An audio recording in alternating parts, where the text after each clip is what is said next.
அபிராமி சிவகாமி கருமாரி மகமாயி திருக்கோயில் தெய்வங்கள் நீதானம்மா.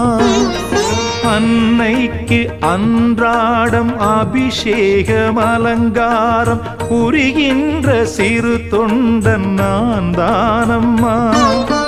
பொருளோடு புகழ் வேண்டும் மகனல்ல தாயே உன் அருள் வேண்டும் எனக்கென்றும் அது போதுமே. அடுத்திங்கு பிறப்பொன்று அமைந்தாலும் நான் உந்தன் மகனாக பிறக்கின்ற வரம் வேண்டுமே. அதை நீயே தருவாயே. அம்மா என்றழைக்காத உயிரில்லையே, அம்மாவை வணங்காது